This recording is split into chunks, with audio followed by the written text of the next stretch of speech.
नमस्कार, मैं हूं रविरंजन। आप देख रहे हैं लाइव बिहार। लाइव बिहार पर हर रोज एक वरिष्ठ पत्रकार के साथ एक खास मुद्दे पर बातचीत तो होती ही है। तो आज हमारे साथ हैं वरिष्ठ पत्रकार संजीव कुमार जी, और बातचीत का विषय है कि अब तो कल ही चुनाव होने वाला है, लेकिन 4 विधानसभा क्षेत्रों में जहां उपचुनाव हो रहे हैं वहां बेलागंज सबसे हॉट सीट बन गया है।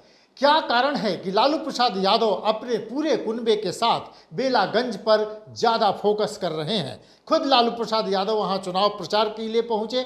ओसामा जो पूर्व सांसद दिवंगत शहाबुद्दीन के बेटे हैं, ओसामा को भी वहां जाना पड़ा, और अब ओसामा के परिवार की कई महिलाएं भी वहां चुनाव प्रचार के लिए गई हैं। तो आखिर ऐसी क्या बात हो गई कि लालू प्रसाद यादव का पूरा कुनबा बेलागंज पर फोकस किए हुए है? क्या वहां एमवाई समीकरण दरक रहा है? क्या लालू प्रसाद यादव का जो वहां कैंडिडेट है उसकी मुश्किलें बढ़ी हुई हैं? क्या प्रशांत किशोर वहां पर एक बड़ी चैलेंज के रूप में खड़े हो गए हैं? इसी पर बातचीत करने के लिए संजीव कुमार जी का बहुत स्वागत है लाइव बिहार के इस कार्यक्रम में। मेरा पहला सवाल तो यही होगा कि बेलागंज के उपचुनाव को आप किस तरह से देख रहे हैं? देखिए, बेलागंज का जो उपचुनाव है वो लालू जी के लिए नाक प्रतिष्ठा का विषय बन गया है, क्योंकि वहाँ 2-3 बातें हैं। एक तो क्या है कि आपने जैसा कहा कि वो एमवाई समीकरण दरक तो नहीं रहा है, क्योंकि वहाँ अमजद लड़ रहे हैं तो स्वाभाविक रूप से मुसलमानों का वोट वहाँ जाएगा।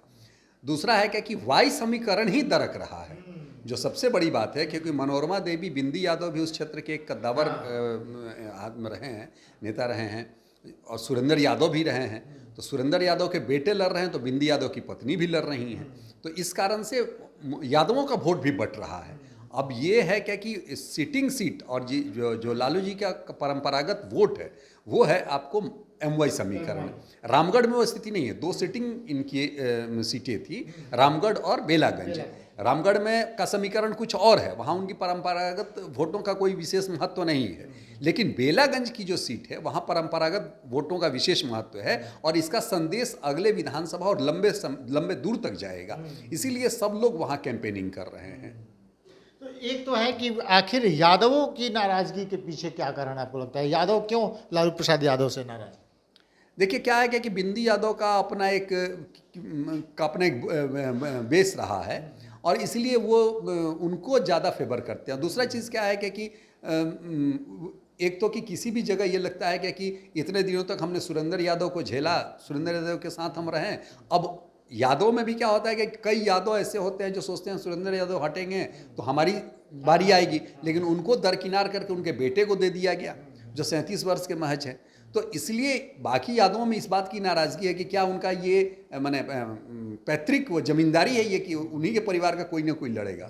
दर्शकों को ये बताते हुए कि प्रशांत किशोर ने इस विषय को खास तौर पर उठाया है कि लालू प्रसाद यादव अपनी जाति की राजनीति नहीं करते, वो तो अपने परिवार की राजनीति करते हैं। अगर जाति की राजनीति करते तो यादव जाति के किसी योग्य व्यक्ति को प्रत्याशी बनाते या मुख्यमंत्री के तौर पर भी वो आगे कर सकते थे, लेकिन वो ऐसा करते नहीं हैं। सुरेंद्र यादव के खिलाफ ये बात गई है। सुरेंद्र यादव 8 बार से वहाँ पर विधायक रहे और अब तो वो सांसद भी हैं। तो सुरेंद्र यादव ही बार बार क्यों, या उनके परिवार के ही लोग क्यों, यादवों में इस बात को एक लेकर नाराजगी है। दूसरा, मोहम्मद अमजद वहाँ से खड़े हैं प्रशांत किशोर की पार्टी की तरफ से, तो उनके पक्ष में मुस्लिम मतदाता एक तरफा, मतलब ऐसा लग रहा है कि वो एक तरफा हो गए हैं। तो एम और वाई ये दोनों समीकरण लालू प्रसाद यादव का बिगड़ रहा है। आपको लग रहा है कि एक तीसरा फैक्टर है कि वहाँ पर प्रशांत किशोर ने भूमिहारों को भी अपनी तरफ किया? देखिए, वो तो फैक्टर मुझे उतना कारगर नहीं लग रहा है, क्योंकि 7% के आसपास ऐसा लोग कहते हैं कि भूमिहारों का वोट है, और लगभग उससे थोड़ा ही कम राजपूतों का भी वोट है, 6% के आसपास शायद ऐसा लोग बताते हैं। लेकिन वो सबसे बड़ी बात है कि अमजद के कारण वहाँ का समीकरण दरक गया है, और अमजद जब लड़े हैं तो अच्छी टक्कर उन्होंने दी है। 2005 का उन्होंने चुनाव लड़ा फरवरी में लोजपा के टिकट पे, तो कुछ वोटों से हारे थे। फिर 2000 अक्टूबर में वो लड़े थे तो मुझे लगता है 6 या 7 हज़ार से 6 हज़ार से हारे थे। फिर 2010 में जदयू के टिकट पे लड़े थे, ठीक है कि उस समय जदयू का 5,000 वोट से हारे थे। तो ये उनका अपना एक खुद का बेस है। दूसरा, मुसलमानों का ट्रेंड हमको समझना पड़ेगा। पहले क्या था कि जो मुसलमानों के पक्ष में थोड़ी बहुत मदद कर देता था वो उसके पक्ष में मतदान करते थे।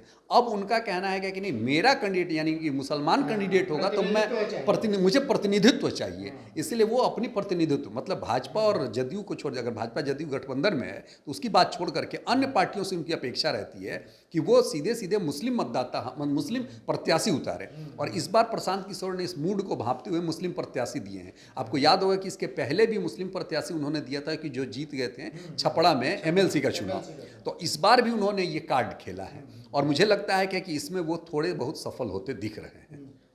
एक और ये बात है कि वहाँ पर इनका ओवैसी की पार्टी का भी एक प्रत्याशी है वहाँ पर, लेकिन मुसलमानों ने ये तय कर लिया है कि उनको वोट नहीं करना है।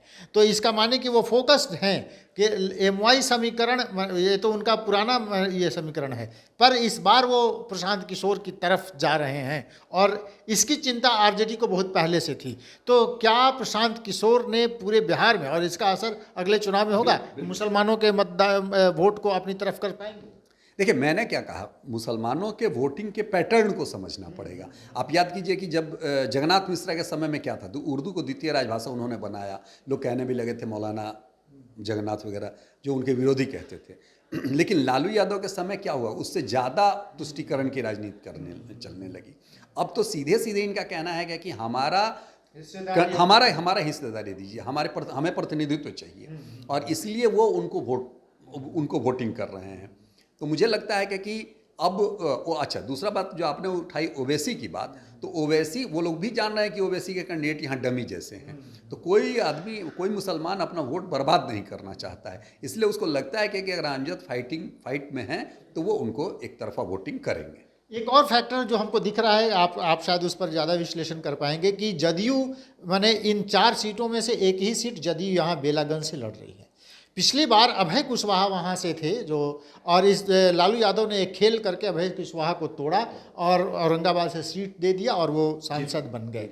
तो कुशवाहा मतदाताओं को तोड़ने के लिए लालू प्रसाद यादव ने खेल किया। क्या नीतीश कुमार लालू प्रसाद के इस खेल को बिगाड़ने के लिए उन्होंने अपना प्रत्याशी मनोरमा देवी को, जो यादव हैं, एक यादव को ही वहाँ पर खड़ा कर दिया, जो इनके लिए, सुरेंद्र यादव के बेटे के लिए मुश्किल खड़ी कर रहे हैं?